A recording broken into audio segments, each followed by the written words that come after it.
Most cities are destroyed once, if they are destroyed at all, by a war, a fire, a flood, and the ones that are usually do not fully come back. Darwin, at the very top of Australia, was destroyed twice. The first time, in 1942, it was an enemy, a Japanese air fleet, carriers from the same fleet that had struck Pearl Harbor just over 10 weeks earlier, under the same commander, dropping more bombs on Darwin than it had dropped on Pearl Harbor. The second time, in 1974, it was the weather, a cyclone that came ashore on Christmas Eve and took most of the city apart in a single night. Two catastrophes, 32 years apart, one from the sea and one from the sky. And both times, the city came back. This is the story of the Australian city that was destroyed twice, and why the same geography that keeps rebuilding it is the reason it keeps being destroyed. At the very top of Australia, where the continent runs out of land and surrenders to sea, there is a harbour. It faces north, toward the Timor Sea and the Arafura Sea, toward the scattered islands of an archipelago that belongs to another hemisphere of concern entirely. This is Darwin. It is the most northerly city in Australia, and geography has made it a strange kind of capital. Closer to Java, closer to Timor, than to Sydney or to Melbourne. To stand on that shore is to stand nearer to Asia than to the seat of one's own government. This is not incidental. It is the fact from which everything else follows. A nation's cities are usually built toward its center or along its most temperate and populous coasts. Darwin sits instead at the outer edge, on the frontier of the map, in the direction from which nothing familiar was ever expected to come. It is Australia's northern front door, not a side entrance, not a back gate. The door, and a front door, by its nature, is the point of first contact between what is inside and everything that is not. The harbour itself carries a name older than the town that would rise beside it. In 1839, the survey ship HMS Beagle entered these waters, charting a coastline that Europeans had barely begun to describe. Its officers gave the harbour a name, Port Darwin. They named it for Charles Darwin, the naturalist, who had sailed with the Beagle on an earlier voyage. Not this one, not to this coast, but years before to other shores entirely. The man being honoured was not aboard. He was at that moment in England, occupied with the specimens and notebooks of a different ocean altogether. Charles Darwin never travelled to the harbour that bears his name. He never saw the water, never saw the light on the mangroves at low tide, never set foot on the red earth that would come to carry his signature across 2 centuries, a name affixed in his honour to a place he would never visit, by men acting on his behalf without his knowledge. The naturalist and the harbour would remain strangers to one another forever, in fact, if not in name. There is a thesis embedded in the coastline itself,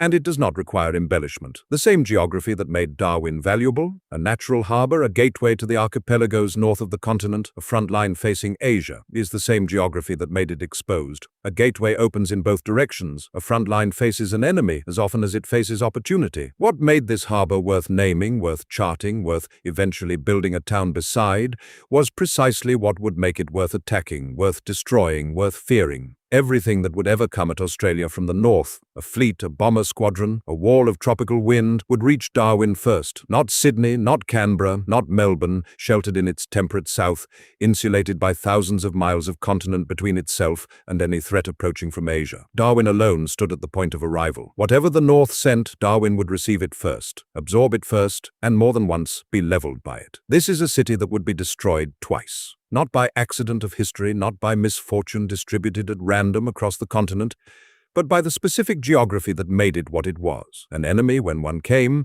would come from the north, across that same water the Beagle had charted. A storm, when one came, would come from the same direction, off the same sea. Twice the thing that arrived at that harbour would not stop at the shoreline. It would move inland into the streets, into the lives of the people who had settled there, precisely because the harbour offered a door to the world beyond the continent. A door does not choose what walks through it. It only stands, facing outward, first in line. A front door is the first thing anything reaches. On the 5th of February, 1869, a survey party stands on a low red bluff above a harbour at the top of the continent, and a man named George Goyder decides where a town will go. He is the Surveyor General of South Australia, the colony that claims this distant territory on paper, and knows almost nothing of it, in fact. He lays out streets, allotments, a grid imposed on scrub and stone, for a settlement that as yet numbers 135 people. He names it Palmerston, after the British Prime Minister, Henry John Temple, Lord Palmerston, who is by then 2 years dead and has never seen the place that carries his name. The town will carry it for 42 years before Darwin replaces it in 1911. Goyder finishes his survey, boards his ship, and leaves behind a name, a grid, and almost nothing else. What Goyder cannot survey is the reason this outpost will matter. Palmerston is not founded because the harbor is rich, or the soil is fertile, or the climate invites settlement. It is founded because a line must end somewhere, and this is the closest patch of Australian ground to the rest of the world. The proof arrives 3 years later. In 1872, the Overland Telegraph is completed, a wire strung across 2,000 miles of largely unmapped interior, linking Adelaide in the south to Palmerston in the north. At Palmerston, the Australian line meets the undersea cable running up through the islands to Asia and onto Europe. News that once took months by sail now takes hours by wire.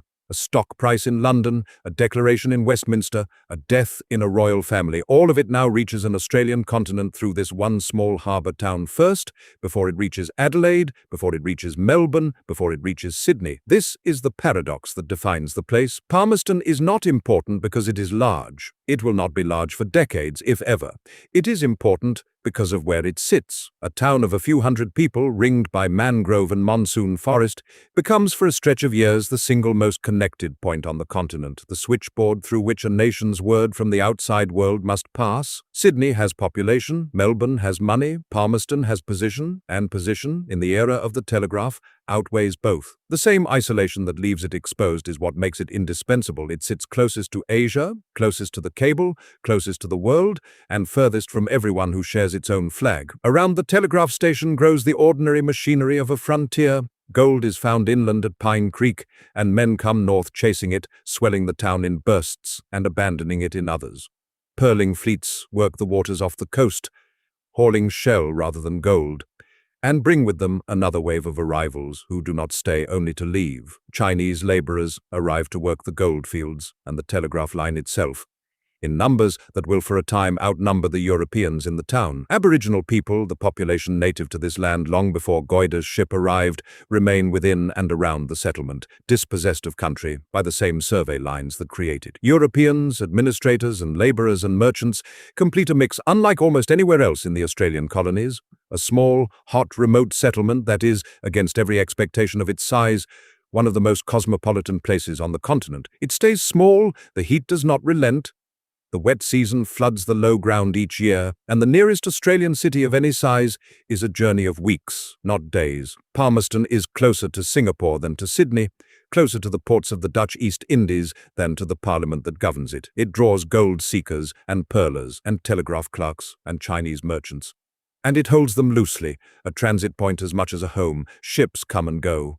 The wire hums overhead, day and night, indifferent to the heat that afflicts everyone beneath it. The town does not grow into a metropolis. It does not need to. Its value was never a function of its size, and its size never determines its importance. Again, what began as a fact of geography now shows itself as a fact of function. Exposure and importance are the same fact, viewed from two directions. The wire that makes Palmerston matter to an empire is the same wire that tells any future enemy exactly where the empire's back door hangs open. A town that is first to receive the news is, also by the same logic, first to receive whatever else arrives from that direction. For now it is peacetime, and the traffic across the harbour is gold and pearl shell and telegraph cable, and the ordinary churn of a small port doing its work at the edge of a continent. A small town holding a strategic point is exactly the kind of place a war finds first. By early 1942, the war has stopped approaching and arrived. Japan is advancing south through Asia and across the Pacific, one position after another giving way ahead of it, and the map of the region is being redrawn by the week. Darwin, the exposed front door, has become something it was never built to be. A forward Allied base, its harbour crowded with ships, its airfields crowded with aircraft, its wharf working past capacity to move men and material north toward the fighting. The town has not grown to meet the role. It has simply been handed it. What sits in the harbour on the morning of the 19th of February 1942 is not a fortress. It is a target. At 9:57 in the morning, the sky over Darwin fills with aircraft that do not belong to anyone expecting them. 188 Japanese aircraft arrive in two waves, launched from 4 carriers, Akagi, Kaga, Hiryu, and Soryu, vessels of the same carrier fleet, the Kido Butai, that had struck Pearl Harbor just over 10 weeks earlier. The first wave is led by Commander Mitsuo Fuchida, the same officer who had led the first wave against Pearl Harbor. The same fleet, the same commander, the same hour of the morning. Darwin does not know this yet. It will. Picture the harbor at 9:57 that morning, ships at anchor and alongside, engines idling or cold, crews going about the ordinary business of a Thursday in port.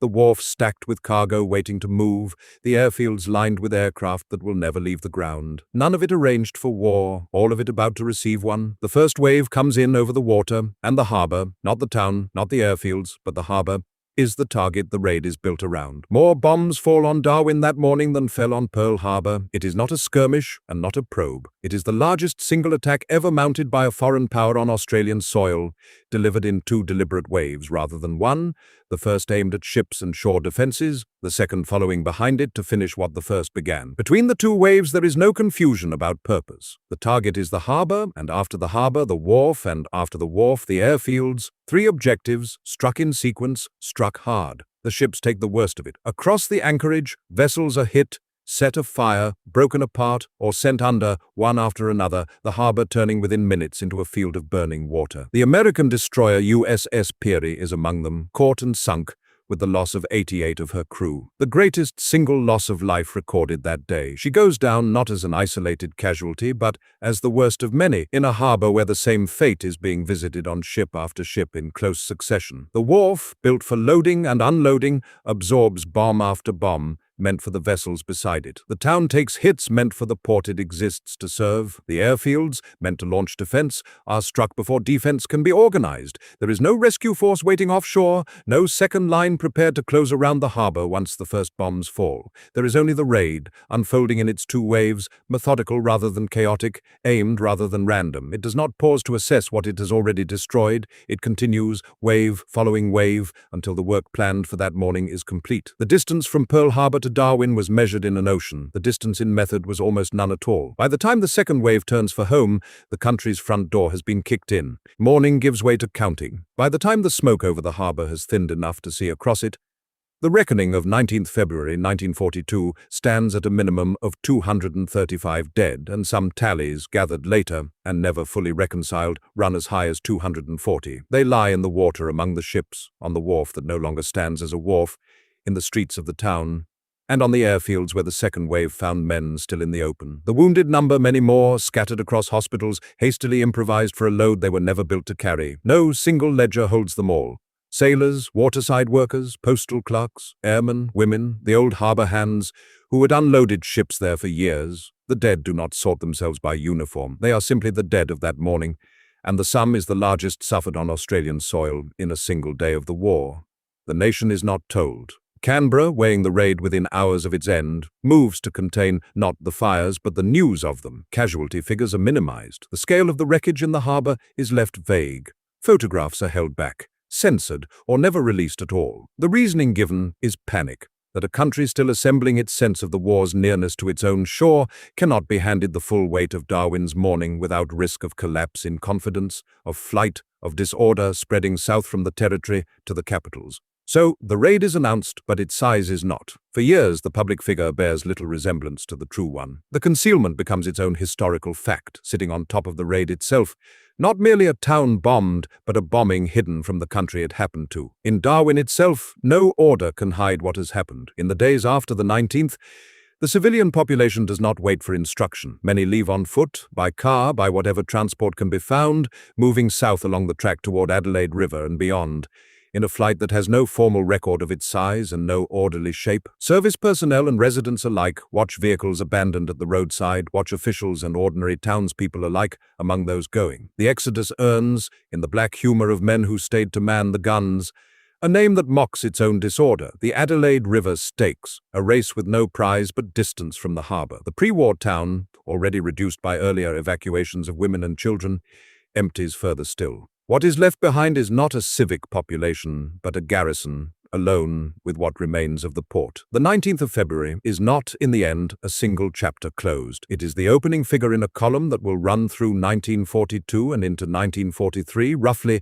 60 raids in total against Darwin and the towns and airfields of the north. Darwin holds two distinctions in this ledger. The first place on the Australian mainland, struck by an enemy power, and by the close count of raids and tonnage, the most heavily bombed of any. Catherine, Wyndham, Broome, Townsville, and other northern points will each take their share in the months ahead, but none will match Darwin's tally. The 19th is the first entry, not the last, and every raid after it lands on a town already broken by the first. By the time the pattern is clear, the civilian town that existed before the 19th of February is effectively gone. The shops, the hotels, the streets of ordinary commerce, the domestic life of a small tropical port, these do not resume. In their place stands a battered military outpost, garrisoned, blacked out, ringed by anti-aircraft positions, living under a sky that returns at intervals to test it again. The first destruction is complete, not in one stroke, not on one morning alone, but in the compounding of raid upon raid across 2 years. Each one landing on ground the last had already opened. The war would end. Darwin would be rebuilt. In 30 years, almost no one there would be bracing for it to happen again. The war ends in 1945, and Darwin returns to itself slowly, the way a body returns after a long illness, not by decree but by accretion, one roof, one shop front, one family at a time. The garrisons stand down, the blackout curtains come off the windows, the port that had been a target becomes a port again, and the airfield that had scrambled fighters against the raids settles into the slower rhythm of civil aviation. There is no ceremony that marks the town whole again, only the passing of years in which the bomb craters are filled, the wrecked vessels are cleared from the harbor floor, and the scorched ground grows over. Darwin does not so much recover, as it is quietly rebuilt beneath itself, the new town rising on the frame of the old. Through the 1950s and into the 1960s, it grows back into something smaller than ambition and larger than memory, a tropical capital at the continent's far edge, easygoing, humid, unhurried. New houses go up on stilts against the wet season floods. Cattle and mining money move through its banks. Public servants are posted there and either resent the distance from the southern cities or come to prefer it. Children are born who know the war only as a chapter in a schoolbook, a series of dates recited without the weight of having lived them. The bombing of 1942 does not vanish from the town. It moves out of daily conversation and into the fixed places built to hold it, a memorial plaque, a returned serviceman's quiet anniversary, a wreck rusting visibly in the harbor at low tide. It becomes, in the ordinary sense, history, not forgotten, but no longer felt. By the early 1970s, Darwin stands as a functioning city of some 40,000 people. It has banks, schools, a hospital, a cathedral, government offices, and streets of low houses built to catch the sea breeze. It has beer and prawns and heat that does not relent, and a population that has made an accommodation with all three. It is remote in the way that suits the people who choose to live there, far enough from the southern capitals to feel apart from them, close enough to the archipelagos to the north to feel, at times, like the edge of somewhere else entirely. It is not a hard city. It does not carry itself like a place that has been tested. It carries itself like a place that has settled. 30 years separate this Darwin from the Darwin of the bombs. 30 years is long enough to raise a generation that never crouched in a trench watching aircraft cross the harbor, long enough for the war to become an inherited story rather than a private wound carried by the whole town at once. The city had been destroyed once. It had been rebuilt on the same low coast, facing the same sea, with the same unobstructed approach from the water that had let the first catastrophe in. This was not oversight, it was simply how the place had always been built, long before there was any reason to think of the coastline as an exposure rather than a view. A city that has survived one disaster does not, as a rule, organize its life around the possibility of a second. It repairs the roof it has. It does not build a different roof against a storm it has no reason to expect. What had come from the sea in 1942 had been an enemy, deliberate and foreign, and the enemy had been defeated. And the war had been over for 30 years. Nothing about the placid tide in Darwin's harbor in the 1970s resembled the threat that had once arrived across it. No one stood watch on the water. There was no reason to. The instruments that might have measured a different kind of danger approaching from the same direction were not built for that purpose, and no living memory in the town suggested they needed to be. The sea had been made safe again by the simple fact of peace, and peace once restored does not advertise what else the sea might still hold. It was December 1974, and Christmas was coming, and the city was at ease. To the north, in the Arafura Sea, the same waters that once carried an enemy fleet toward Darwin's front door, a small mass of low pressure begins to turn. It is 1974. There is no invasion fleet this time, no bombers massing on distant carriers, no warning fires lit along the coast. There is only weather, and weather does not announce its intentions. On the 24th of December 1974, the system that will be named Tracy sets a course south toward the same harbor, the same headland, the same low white town that has spent 30 years rebuilding itself into something like permanence. It comes from the sea. It always comes from the sea. Tracy is not a large storm. Measured against the vast cyclones that sprawl across the Timor Sea in other years, She is compact, almost small, a tight coil of wind wound close around a narrow eye, but smallness, in this case, is not mercy. A large cyclone spreads its violence across a wide front, dissipating as it goes, sparing some towns to punish others. A small, compact cyclone concentrates. It does not glance off Darwin, does not clip a suburb and move on out to sea. It walks directly over the city and stays there, and every part of its force, undiluted, is spent on one place. Darwin, on the night of 24th December 1974, is that place. Picture Darwin on Christmas Eve, 1974. The stores have closed for the holiday. Fans turn in the wet season heat above tables set for the following day. Presents sit wrapped under trees strung with tinsel bought at the local shops. Ordinary presents for an ordinary Christmas in a city that has not seen a storm of consequence in living memory for most of its younger residents. Radios carry cyclone warnings the way they carry them every wet season, a formality of the calendar, background noise to the business of wrapping and cooking and visiting. Some residents check the sky, most do not. By early evening, the wind is only a nuisance, rattling louvres, bending the palms along the esplanade. It is nothing yet that a Territorian would remark upon. Then the wind begins to climb, and it does not stop. Through the evening of Christmas Eve, gusts strengthen in stages that leave little room between one stage and the next. Tracy makes landfall as a Category 4 cyclone, wind and rain compressed into a system barely wider than the city it is about to unmake. The anemometer at Darwin Airport records gusts building past 200 kilometers an hour, then higher, until at 217 kilometers an hour, the instrument fails. The wind does not fail. It continues through the dark, at a speed no gauge in the city was left able to measure. No one now knows how hard it finally blew. The machine built to answer that question did not live long enough to answer it. What follows happens in darkness, through the hours that separate Christmas Eve from Christmas Day. And it happens to a city that cannot see itself being taken apart. Corrugated iron peels from roofs and becomes a weapon carried sideways by the wind. Walls that stood through 30 years of wet seasons come down under a force they were never built to meet. Louvre windows, the practical breathing architecture of a tropical town, shatter inward house by house, room by room, street by street. There is no single moment of destruction.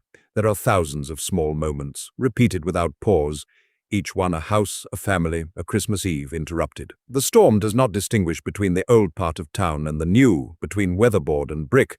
It moves through the whole of Darwin as though the city were uniform in its vulnerability. And on this night it is. Families who had gone to bed under one kind of roof spend the night beneath no roof at all, sheltering in bathrooms and hallways and the frames of houses that used to be whole. The sound, those who live through it will say for years afterward, is not wind, as it is ordinarily known, but something closer to a continuous detonation, hour upon hour, without interval. There is no lull to signal that the worst has passed, not until the eye itself arrives, and even that brief calm is deceptive, a pause before the second wall of the storm returns to finish what the first began. Christmas Eve becomes Christmas Day somewhere in the middle of this, though no clock in Darwin is being watched. Time that night is measured only in how much of the city is still standing. By first light on Christmas morning, the wind falls away, and what it leaves behind is visible at last. The city is gone. Morning comes without announcement. There is no sunrise to speak of, only a grey brightening over a city that no longer resembles one.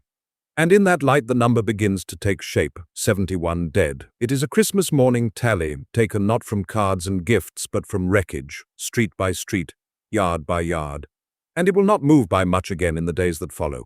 Darwin does not wake to the disaster, Darwin wakes inside it. The physical toll is set down plainly because no rhetoric is needed to carry it. More than 70% of the city's buildings are destroyed.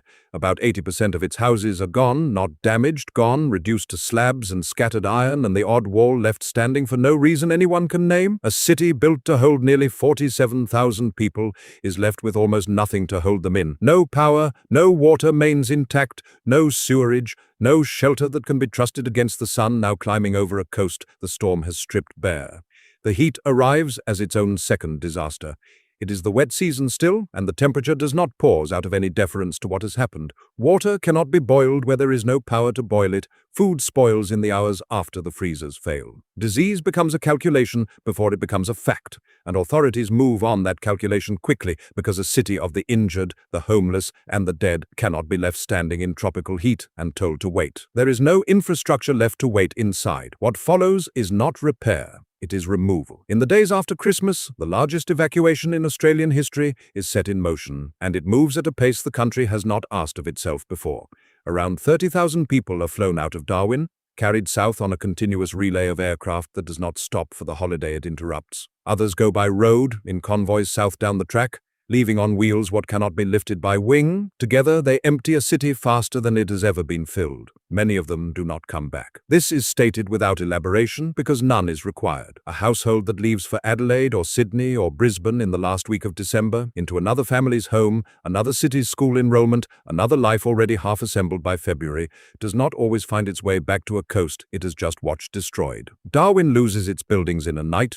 It loses a substantial part of its population in the week that follows. Both losses are counted in the same ledger. Set against 1942, the shape of the thing changes entirely, while the outcome does not. The bombing had been kept from the nation by censorship, its casualty figures suppressed, its photographs withheld, its scale unknown to Australians for years, sometimes decades, after the fact. Cyclone Tracy is the opposite case in full. There is no ministry to silence it, no war footing that requires its concealment. The whole country watches. It watches the wind, reports on Christmas Eve, the silence that follows when Darwin's radio goes dead, the aerial photographs on Boxing Day of a grid of streets with no roofs on any of the houses, and it watches the airlift itself, aircraft after aircraft, as the population is carried out in full public view. The country that in 1942 was told nothing is, in 1974, told everything and shown it. A city is emptied a second time.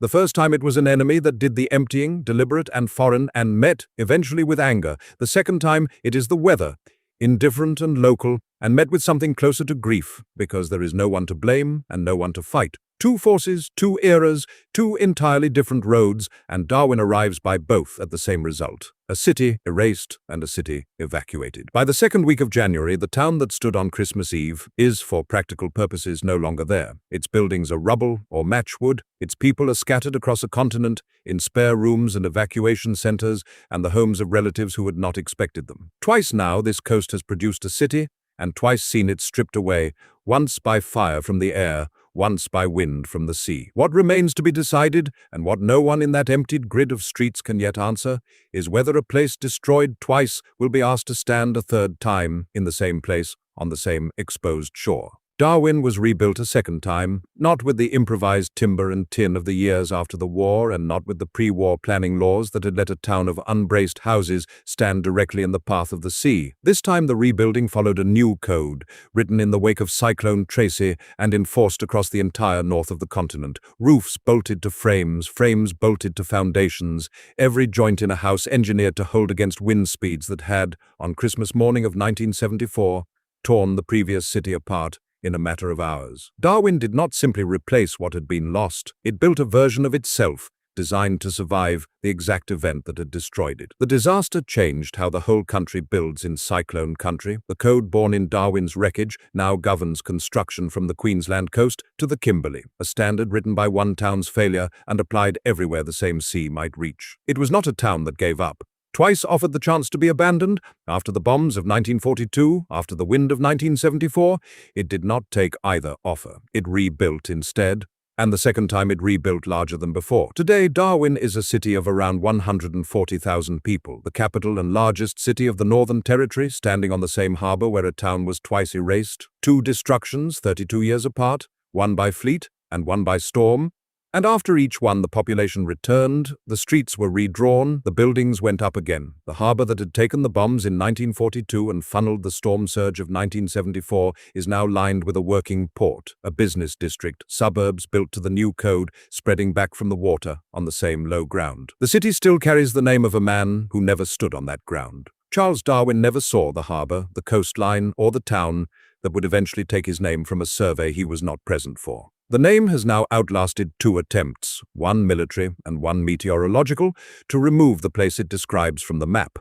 It is fixed to a city that has been rebuilt twice and erased not once. And the geography that made the town in the first place has not changed. Darwin still sits at the exposed top of the continent, closer to Dili and Jakarta than to Sydney or Melbourne, the first Australian ground that anything crossing the Arafura and Timor seas will reach. It was that position that made the town valuable enough to bomb in 1942. It is that same position, unrelated to war, that leaves it standing in the seasonal path of the cyclones that form in the same waters to the north. The geography does not distinguish between a fleet and a storm. It simply continues to face north toward the sea that has twice sent something to it, and it holds no reason to assume the sea has finished. In time, the sea to the north will send something else. Darwin, as it was in 1942 and again in 1974, will be the first Australian city to receive it. The harbour is quiet under the present sun. Cyclone-rated houses run back from the water in even rows, their roofs pinned down against a wind that has not yet come this season, their frames rated for a storm that has not yet been named. On the esplanade above the water, a war memorial holds the names of the dead of 1942 in bronze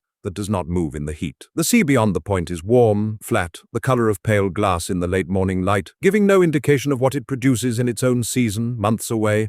Out past the horizon it shares with East Timor and the Banda Sea, a container ship works its way along the channel toward the port. Somewhere behind the esplanade, a suburb built after 1974 stands exactly where an older suburb stood before it, on the same streets, facing the same water.